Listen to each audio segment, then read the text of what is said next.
안녕하세요. 오늘도 묵상하게 나온 여러분을 예수님의 이름으로 사랑하고 축복합니다.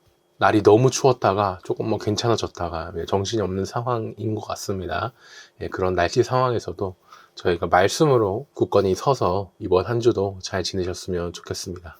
제가 기도로 오늘 묵상 시작하겠습니다. 사랑하는 하나님, 우리가 함께 묵상을 시작합니다. 우리의 힘이 아니라 말씀을 읽고 깨달을 때도 성령님 주시는 조명과 지혜로 잘 할 수 있도록 도와주시고, 그 말씀을 듣고 살아낼 때도 성령님 주신 힘으로 살아내도록 도와주세요. 감사하신 예수님 이름으로 기도드렸습니다. 아멘. 오늘은 기막히고 답답한 상황 속에서도 라는 제목으로 에스라 9장 1절에서 8절 말씀 함께 묵상하겠습니다. 먼저 3번 말씀을 듣겠습니다. 새 번역입니다. 이러한 일들을 마친 다음에 지도자들이 나에게 와서 말하였다. 이스라엘 백성은 제사장이나 레위 사람들마저도 이방 백성과 관계를 끊지 않고 가나안 사람과 헷 사람과 브리스 사람과 여부스 사람과 암몬 사람과 모압 사람과 이집트 사람과 아모리 사람이 하는 역겨운 일을 따라서 합니다. 이방 사람의 딸을 아내로 또는 며느리로 맞아들였으므로 주변의 여러 족속의 피가 거룩한 핏줄에 섞여갑니다. 지도자와 관리라는 자들이 오히려 이러한 일에 앞장을 섭니다. 이 말을 들은 나는 너무나 기가 막혀서 겉옷과 속옷을 찢고 머리카락과 수염을 뜯으면서 주저앉았다. 그러나 이스라엘의 하나님이 하시는 말씀을 두려워하는 사람들도 있었다. 내가 저녁 제사 때까지 넋을 잃고 앉아있는 동안에 그들은 포로로 잡혀갔다가 되돌아온 백성이 저지른 이렇게 큰 배신을 보고서 나에게로 모여들었다. 나는 슬픔을 가누지 못한 채로 앉아있다가 저녁 제사 때가 되었을 때에 일어나서 찢어진 겉옷과 속옷을 몸에 그대로 걸치고 무릎을 꿇고 두 팔을 들고서 주 나의 하나님께 기도를 드렸다. 하나님, 너무나도 부끄럽고 낯이 뜨거워서 하나님 앞에서 차마 얼굴을 들 수 없습니다. 우리가 지은 죄는 우리 스스로가 감당할 수 없을 만큼 불어났고 우리가 저지른 잘못은 하늘에까지 닿았습니다. 조상 때로부터 오늘에 이르기까지 우리가 저지른 잘못이 너무나도 큽니다. 우리가 지은 죄 때문에 우리뿐만 아니라 우리의 왕들과 제사장들까지도 여러 나라 왕들의 칼에 맞아 죽거나 사로잡혀가고 재산도 다 빼앗기고 온갖 수모를 겪었습니다. 이런 일은 오늘에 와서도 마찬가지입니다. 그러나 주 우리 하나님께서는 비록 잠깐이긴 하지만 우리에게 자비를 베푸시어 우리 가운데서 얼마쯤을 살아남게 하셨습니다. 또한 주님께서 거룩하게 여기시는 곳에 우리가 살아갈 든든한 터전을 마련하여 주셨습니다. 하나님께서는 우리 눈에서 생기가 돌게 하시고 잠시나마 종살이에서 벗어나게 하여 주셨습니다. 아멘. 다음으로 새 한글입니다. 이 일이 마무리된 다음 지도자들이 나에게 다가와서 말했다. 이스라엘 백성과 제사장들과 레위 사람들이 이 땅의 백성에게서 떨어져 나오지 않았습니다. 그들이 하고 있는 역겨운 일은 가나안 사람들, 히타이트 사람들, 브리스 사람들, 여부스 사람들, 암몬 사람들, 모압 사람들, 이집트 사람들, 아모리 사람들이 하는 일입니다. 그들은 그 사람들의 딸들을 자기들과 자기 아들들의 아내로 맞아들였습니다. 그래서 거룩한 후손이 이 땅의 백성과 섞였습니다. 지도자들과 관리들이 이런 배신에 앞장서고 있습니다. 나는 이 말을 듣고서 옷과 겉옷을 찢었다. 머리카락과 수염을 뜯고 멍하니 앉아 있었다. 이스라엘의 하나님의 말씀에 떠는 모든 사람이 나에게로 몰려들었다. 사로잡혔던 사람들의 배신 때문이었다. 나는 저녁 제문을 들을 때까지 멍하니 앉아 있었다. 저녁 제문을 들을 때가 되었다. 나는 옷과 겉옷을 찢으며 뉘우치다가 일어났다. 무릎을 꿇고 여호와 나의 하나님께로 두 손바닥을 펴고 빌었다. 나는 말했다. 나의 하나님, 창피하고 부끄러워서 주님께로 얼굴을 들 수가 없습니다. 우리의 허물은 머리 위로 넘쳐나고 우리의 죄는 하늘만큼이나 높습니다. 우리 조상들 때부터 오늘까지 우리는 큰 죄 가운데 빠져 있었습니다. 우리의 허물 때문에 우리도 우리 임금들도 우리 제사장들도 여러 나라 임금들의 손에 넘어갔습니다. 칼에 죽기도 하고 사로잡혀가기도 하고 빼앗기기도 하고 낯 부끄럽게 되기도 했습니다. 오늘날에도 그렇습니다. 이제 아주 잠깐 동안 여호와 우리 하나님이 은혜를 베풀어 주셨습니다. 우리에게 살아남은 사람들을 남겨주시고 그분의 거룩한 장소에서 천막을 칠 수 있게 해주셨습니다. 우리 하나님이 우리 눈에 빛을 비춰주셨습니다. 우리가 종으로 살아가는 가운데서 삶의 희망을 조금이나마 주셨습니다. 아멘. 마지막 메시지입니다. 이 모든 일을 마친 뒤에 지도자들이 내게 와서 말했다. 이스라엘 백성이 제사장과 레위인들까지 포함하여 주변의 이웃민족인 가나안 사람, 헷 사람, 브리스 사람, 여부스 사람, 암몬 사람, 모압 사람, 이집트 사람, 아모리 사람과의 관계를 끊지 않고 그들의 저속한 음행을 그대로 따라하고 있습니다. 자기 딸을 그들에게 시집 보내고 그들의 딸을 며느리로 맞았습니다. 거룩한 자손이 이들 이방 민족과 뒤섞이고 있습니다. 게다가 우리 지도자들이 이 반역에 앞장서고 있습니다. 이 모든 말을 들은 나는 어이가 없어 속옷과 겉옷을 찢고 머리털과 수염을 뜯으며 바닥에 주저앉았다.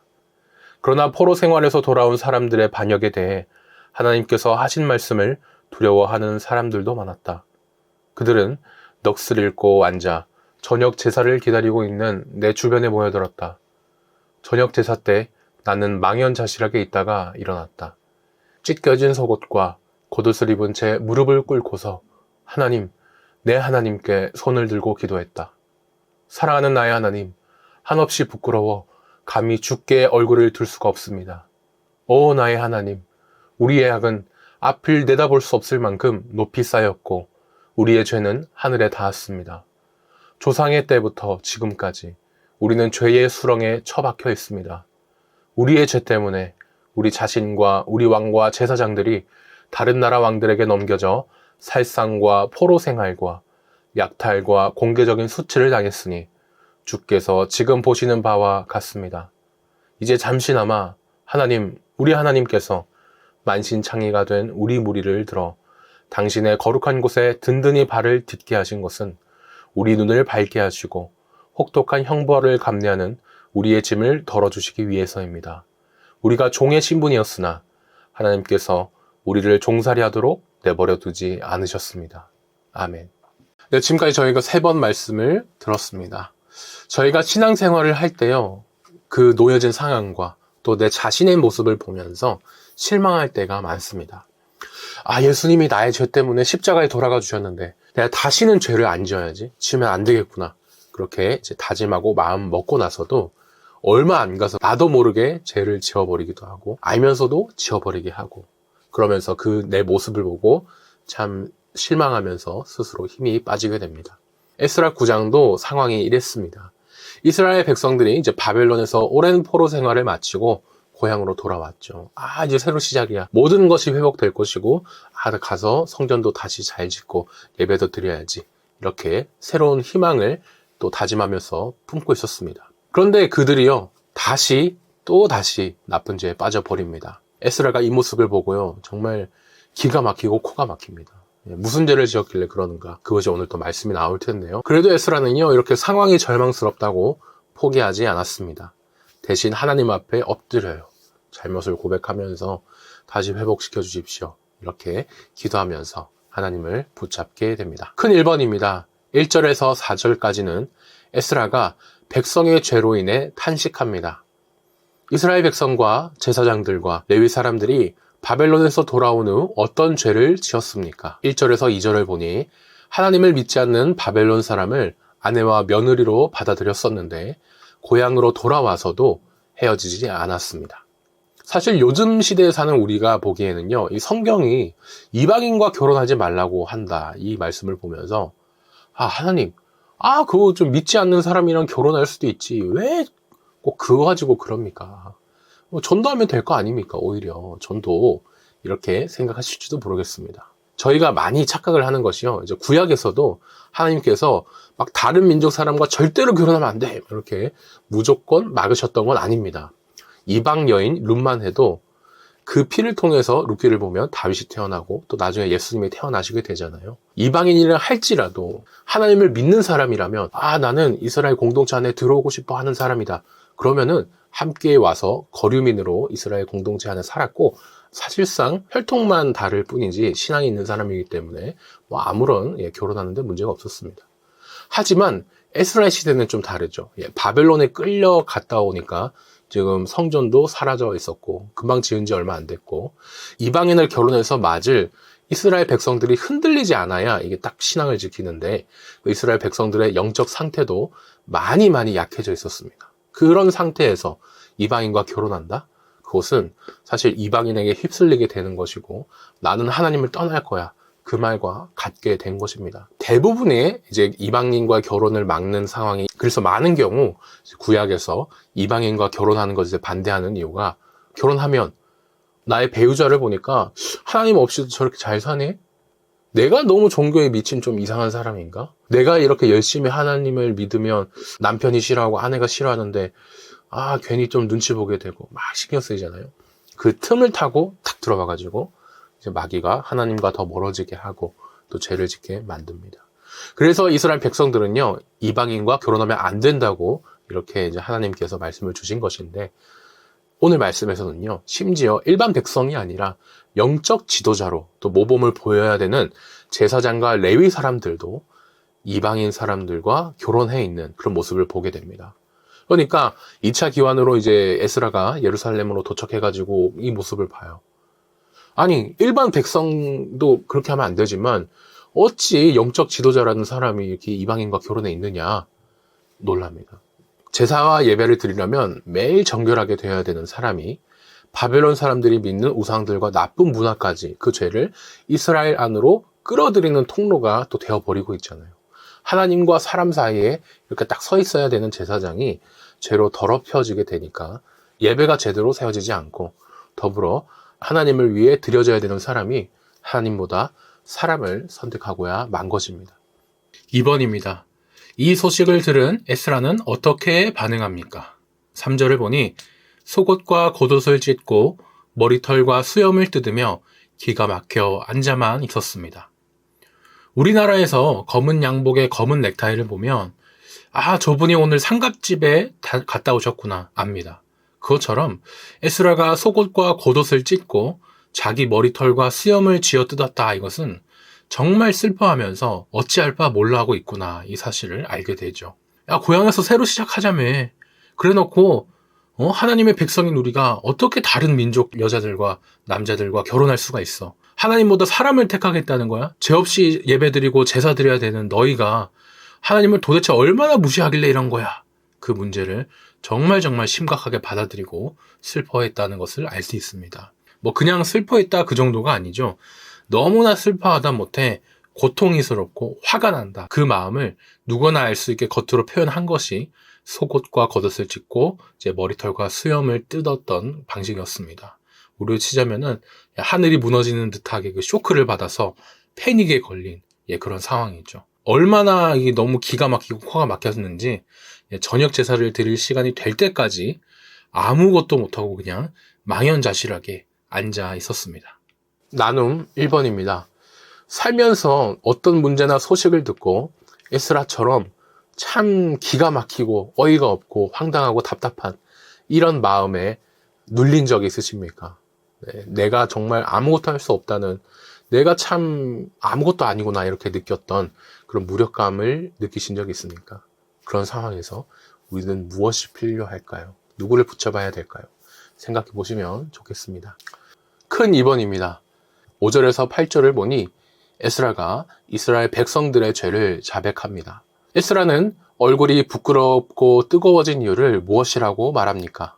6절을 보니까 우리 죄악이 많아 머리 끝까지 넘치고 우리 허물이 커서 하늘까지 닿았다고 합니다. 에스라가요, 너무 기가 막혀가지고 저녁 제사 시간이 될 때까지 계속 그냥 앉아 있습니다. 주변에 사람들이 모여들기 시작해요. 그래도 이렇게 목회자에게 관심을 주고 사랑을 주는 사람들은 신앙이 있는 사람들입니다. 이분들은 이제 포로 생활에 돌아와서 하나님 말씀을 그래도 두려워하면서 떨리는 마음으로 지켜야 된다고 하고 엄격하게 그 말씀을 지키려고 노력했던 사람들이었어요. 에스라가 이제 말씀을 연구하고 지키고 또 가르친 사람이었는데, 자신과 말씀으로 그 마음을 같이 하는 사람들과 함께 하나님 앞에 딱 서서 이제 기도를 하는 거예요. 참 재밌는 것은 이제 에스라는 예루살렘 2차 기환으로 돌아왔었습니다. 저희 주일날 주보에서도 보여드렸는데 이 도착한 지도 얼마 되지 않았잖아요. 그래서 사실 자기보다는 이미 그 전에 있던 사람들, 1차 기환에 온 사람들, 또 그 전에 바벨론의 포로로 끌려가지 않았던 사람들, 이 이스라엘 사람들의 죄들이 더 많았습니다.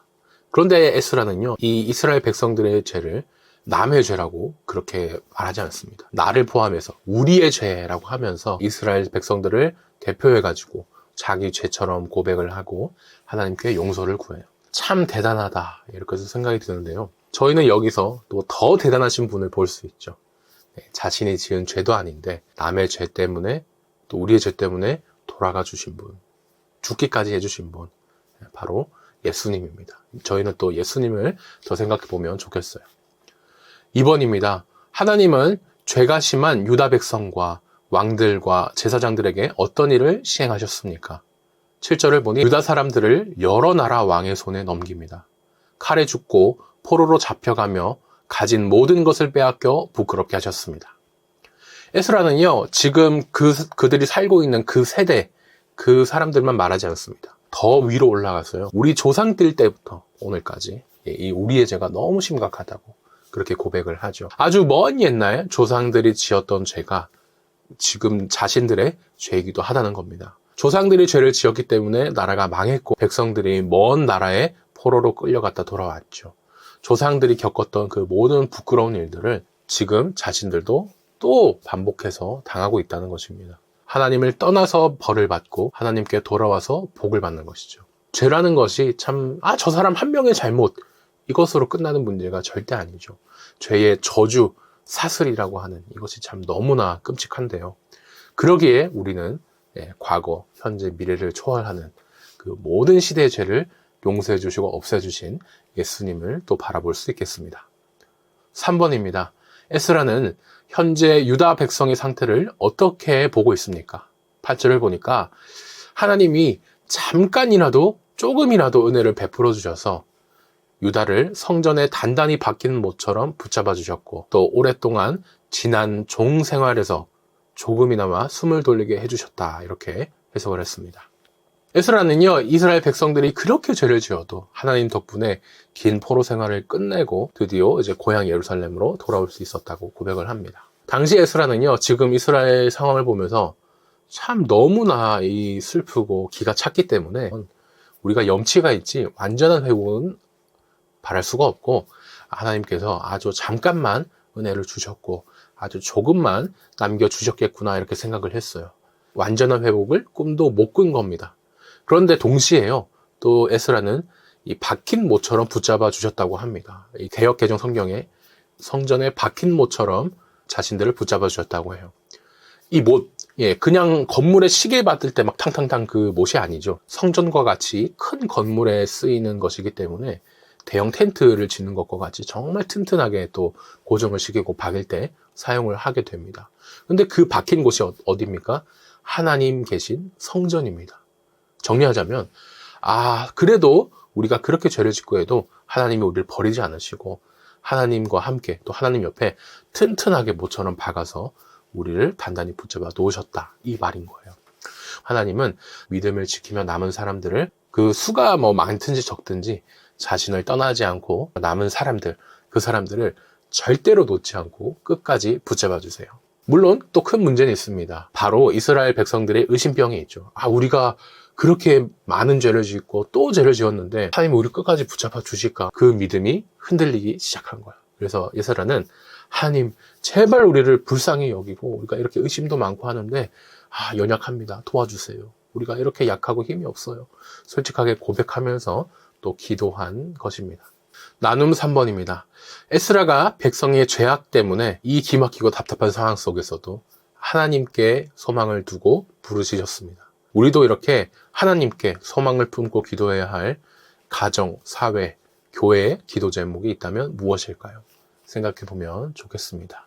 마지막 기도 제목 나눔입니다. 나의 삶에 있어서는 이 답답한 현실 속에서도 하나님만 의지하면서 소망을 갖게 해달라고 기도해 주시고, 우리 교회에 있어서는 우리 교회가 그 죄에서 돌이키면서 하나님만 바라보게 해달라고 기도해 주셨으면 좋겠습니다. 오늘 묵상은 여기까지입니다. 날이 일교차가 심하면서 감기에 걸리기도 또 쉬울 것 같습니다. 다들 건강한 모습으로 안전하게 잘 지내시다가 이번 주일날 추수감사절로 지키면서 함께 뵙겠습니다.